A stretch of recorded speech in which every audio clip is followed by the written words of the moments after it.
Bonjour à toutes et à tous, je suis ici aujourd'hui pour vous parler d'un thème émotionnel, encore une fois, et aujourd'hui on va s'attaquer aux troubles de la concentration.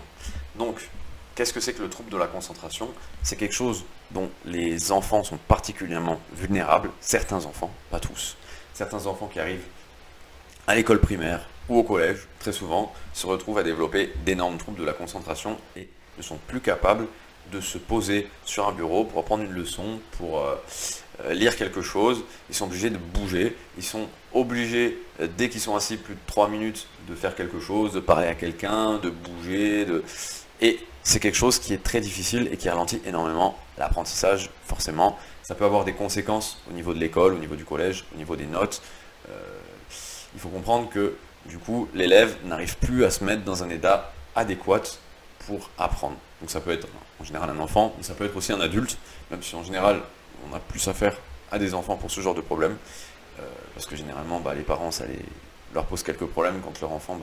il est très dissipé à l'école et qu'il n'arrive pas à se mettre devant un cahier, d'apprendre, de prendre des notes, de se faire qu'est-ce qu'il doit faire en fait pour ce quoi il est là. Et c'est vrai que du coup on va travailler avec des personnes pour les aider à leur apprendre à aller dans un état d'abord de connexion intérieure et à partir de là, de créer un ancrage très fort sur un état stable qui permet d'apprendre des choses et de se concentrer pour une personne qui n'y arrive pas. Et c'est vrai que on a des résultats quand même qui sont assez efficaces, c'est quand même très intéressant pour quelqu'un qui a justement des problèmes de concentration. Savoir que toute chose est possible pour tout le monde, simplement savoir que selon les personnes, ils vont avoir des réactions différentes. Et c'est pour cela qu'il va falloir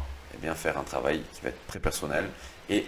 un ancrage par rapport, très souvent on va faire un ancrage qui va être lié cette fois des fois à un bureau, à une chaise, à une position assise. On va vraiment essayer d'ancrer chez la personne un état dans lequel elle est capable de s'instruire et d'apprendre et de se concentrer. Si pour elle c'était quelque chose qui était impossible jusqu'à présent. Je vous remercie, je vous dis à